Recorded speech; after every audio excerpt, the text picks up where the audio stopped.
Hello बच्चों, आज की इस वीडियो में हम देखेंगे 17.3 में हमने देखा था आंतरिक विभाजन और बाह्य विभाजन के सूत्र और मध्य बिंदु के निर्देशांक कैसे ज्ञात किए जाते हैं।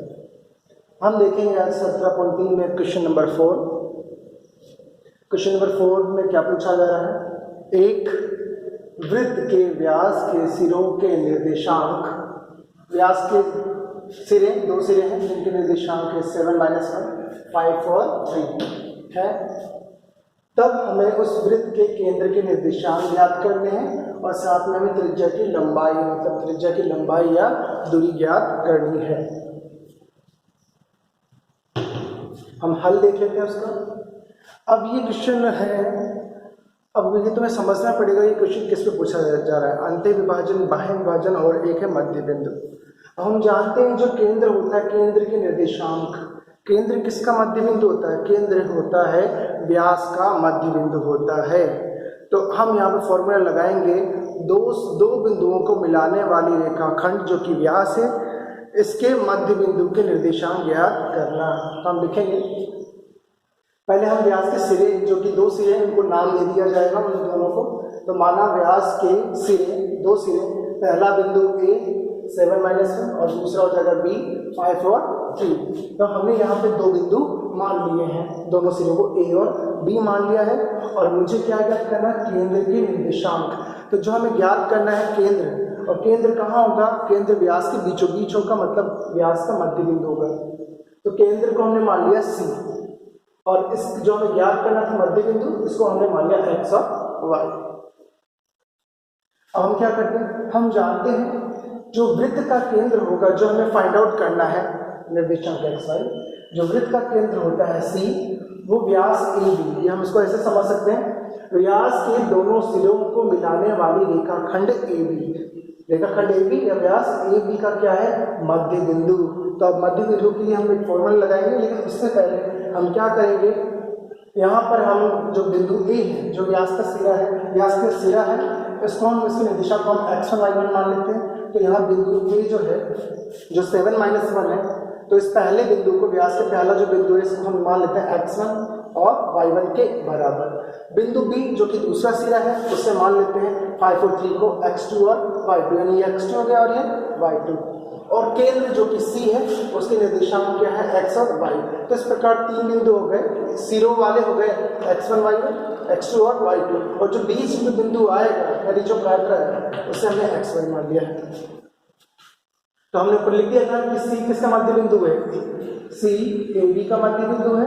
तो मध्य बिंदु का जो सूत्र होता है वो क्या होता है? तो मध्य बिंदु जो सी है, उसका जो x निर्देशांक होगा, मध्य बिंदु का x, वो बराबर होगा x1 + x2 बटे 2, यानी दोनों सिरों के जो बिंदु के x निर्देशांक है, उनका योग बटे 2। तो x निकलेगा, x1 कितना है? हम देख सकते हैं x1 हो गया 7 + x2, x2 मतलब दूसरे बिंदु का x, तो दूसरे बिंदु का x कितना, x2 कितना है? 5। तो ये हो गया 7, और बिंदु B का x हो गया 5, 7 + 5/2, सरल करेंगे आ जाएगा 12/2 नीचे।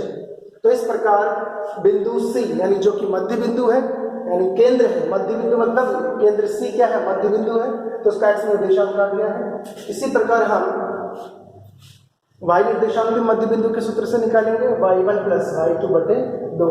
अब ये y1 y2, y1 का मतलब यहाँ पहले बिंदु से हो गया, y1 का मतलब हो गया -1, तो यहाँ से -1 आ गया, प्लस y2 हो गया व्यास का दूसरे सिरे का y निर्देशांक, y2 हो गया +3 सरल करेंगे यहाँ से 2/2 कितना आ गया? 1। तो इस प्रकार हमने वृत्त का केंद्र जो कि मध्य बिंदु था, वृत्त का केंद्र मध्य बिंदु सी हमने ज्ञात कर लिया, फाइंड आउट कर लिया 6 और 1। तो इस प्रकार हमने केंद्र के निर्देशांक ज्ञात कर लिए। अब हमें क्या ज्ञात करनी थी? त्रिज्या। त्रिज्या किसे कहते हैं? वृत्त की त्रिज्या होती है केंद्र से व्यास के जो सिरे हैं, दोनों सिरे, उसमें से किसी एक सिरे की दूरी, केंद्र से व्यास के एक सिरे की दूरी को ही हम क्या कहते हैं? त्रिज्या कहते हैं। तो हम क्या लेंगे?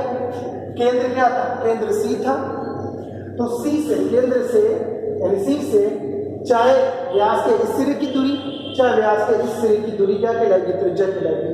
तो वृत्त की जो त्रिज्या होगी वो होगी केंद्र से व्यास के एक सिरे की दूरी मतलब CA या AC, यह होगी BC होगी। तो ये दोनों ही त्रिज्या है। हम किसी भी दूरी को त्रिज्या के प्रकार से लंबाई या दूरी होती है, तो हम दूरी का सूत्र लगाएंगे जो हमने 17.2 में पढ़ा था। तो हम AC ज्ञात कर लेते हैं। त्रिज्या मतलब AC की दूरी, तो AC बराबर दूरी का सूत्र होता है करणी में क्या होता है, अब हम घटाते हैं x2 - x1 का whole square plus y2 - y1 का होल स्क्वायर। हमें C में से A घटाना है, ध्यान से समझना, ये C है ये A है। x2 - x1 यानी 6 - 7 का whole square plus y2 - y1 का होल स्क्वायर, यानी 1 में से हम घटाएंगे -1 तो वो हो जाएगा 1 + 1 का होल स्क्वायर। सरल करेंगे 1 आएगा, 1 का स्क्वायर 1 होगा, यहाँ से 2 आएगा, 2 का स्क्वायर 4 होगा, सरल करेंगे आएंगे करणी 5। तो इस प्रकार इस वृत्त की जो त्रिज्या होगी वो कितनी होगी, करणी 5 होगी। तो इस प्रकार हमने केंद्र के निर्देशांक ज्ञात कर लिए जो कि मध्य बिंदु था, और हमने इस प्रकार क्या ज्ञात कर लिया, त्रिज्या ज्ञात कर ली। आइए अब एक प्रश्न और देखते हैं बच्चों। अब हम देख लेते हैं क्वेश्चन नंबर 6 17.3 का। इसमें हमसे बाह्य विभाजन से संबंधित प्रश्न पूछा जा रहा है। क्या है प्रश्न, उस बिंदु के निर्देशांक ज्ञात करें, उस बिंदु के निर्देशांक ज्ञात करें जो इन दो बिंदुओं से खींचे गए रेखाखंड को 3:2 के अनुपात में बाह्य विभाजित करे। तो हमसे यहाँ पूछा क्या जा रहा है, हमें एक बिंदु के निर्देशांक चाहिए, और किस बिंदु के, जो इन दो बिंदुओं को मिलाने वाले रेखाखंड को इस अनुपात में क्या करें, बाह्य विभाजित करें। तो हम इस प्रश्न को कैसे करेंगे, हम इस प्रश्न को ऐसे स्टार्ट करेंगे, हमें जिस बिंदु के निर्देशांक ज्ञात करने हैं जो कि क्या कर रहा है, बाह्य विभाजित कर रहा है, उस बिंदु के निर्देशांक को हम क्या मान लेंगे, x और y। और किस रेखाखंड को बाह्य विभाजित करेंगे, इन दो बिंदुओं को मिलाने वाली रेखाखंड को। तो हम इन दोनों बिंदुओं को नाम दे देते हैं। प्रश्न हम ऐसे स्टार्ट करेंगे, माना यहां से, माना दो बिंदुओं, माना बिंदुओं, इस बिंदु को A मान लेते हैं, इस बिंदु को B मान लेते हैं। तो माना इन दोनों बिंदुओं को मिलाने वाले रेखाखंड को, जो बिंदु में ज्ञात करना था उस बिंदु को हमने C माना है, तो इन दो बिंदु को मिलाने वाले रेखाखंड को बिंदु C जिसके निर्देशांक है x और y, ये बिंदु C किस अनुपात में बांटता है, 3:2 के अनुपात में क्या करता है, बाह्य विभाजित करता है। तो सर्वप्रथम हमें ये लाइन लिखना जरूरी है, जो बिंदु हमें चाहिए, जो बिंदु बाह्य विभाजित कर रहा है, उस बिंदु को हम मान लेंगे, कुछ भी नाम दे देंगे। तो हमने C माना है और जिसके निर्देशांक x और y माने हैं, और ये बिंदु C क्या काम करता है, बिंदु C उपरोक्त दो बिंदु को मिलाने वाली रेखाखंड को क्या करता है, इस अनुपात में बाह्य विभाजित करता है। अब हम प्रश्न को स्टार्ट करते हैं बाह्य विभाजन के सूत्र से। अब मैं आगे क्या लिख रहा हूँ, अब मैं ऐसा करता हूँ, जो ये बिंदु, तीन बिंदु है A और B को मिलाने वाली रेखाखंड, और जो बिंदु हमें ज्ञात करना है वो, और जो अनुपात है, इनको हम क्या नाम देना चाहेंगे। जो रेखाखंड बन रहा है किन दो बिंदु से बन रहा है, A और B से, तो इन दोनों बिंदुओं को हम मान लेंगे x1 y1 और x2 y2। तो मैंने यहाँ बिंदु A जो कि -3 और -4 है, इसको मान लिया है x1 और y1 के बराबर। बिंदु B जो कि 2 1 है, इसको मान लिया x2 और y2। ये दोनों बिंदु रेखाखंड बना रहे हैं, और जो बिंदु बाह्य विभाजित कर रहा है, जो हमें ज्ञात करना है, वो बिंदु C है जिसे हमने x मान रखा है। और जो ये अनुपात होता है 3:2, जिसे हमें मानना है m/n। तो इस प्रकार मैंने A के निर्देशांक मान लिए, B के निर्देशांक जो हमें ज्ञात करना है उसके, और जो अनुपात है उसको दे दिया मान। हम लिखेंगे बाह्य विभाजन के सूत्र से। अब बाह्य विभाजन का सूत्र लगाना है, और हमें कौन सा बिंदु ज्ञात करना है, जो बिंदु बाह्य विभाजित कर रहा है, कौन सा बिंदु, C कर रहा है। तो हमें C के निर्देशांक x और y ज्ञात करने हैं। तो सबसे पहले हम C का x निर्देशांक ज्ञात करेंगे। तो C का x निर्देशांक बराबर, अब बाह्य विभाजन का सूत्र हमने पढ़ा था, क्या पढ़ा था बाह्य विभाजन का सूत्र, कि C का x निर्देशांक बराबर mx2 nx1 बटे m - n के फॉर्मूला में पढ़ा था। अब यहाँ पे सारी वैल्यू हम रख लेते हैं, m की, n की, x2 और x1 की। m कितना है देख सकते हैं, यहाँ से m का मान है 3, तो m का मान हमने कितना दिया 3, और बीच में मल्टीप्लाई का चिन्ह है इसलिए हमने यहाँ पे मल्टीप्लाई की ब्रैकेट बनाया है। m का मान रखा 3, ब्रैकेट बनाया, और x2 का मान, x2 मतलब दूसरे बिंदु का x, दूसरे बिंदु का x2 यानी 2 माइनस n का मान कितना, n का मान हो गया 2, और मल्टीप्लाई में x1, तो मल्टीप्लाई की ब्रैकेट बनाया, और x1 मतलब पहले बिंदु का x, पहला बिंदु कौन था, ये था, तो इसका x1 ये माइनस का 3, तो इस प्रकार हमने माइनस का 3 रख दिया। तो mx2 माइनस nx1 बटे m माइनस n, तो 3 माइनस कितना हो गया 2 हो गया।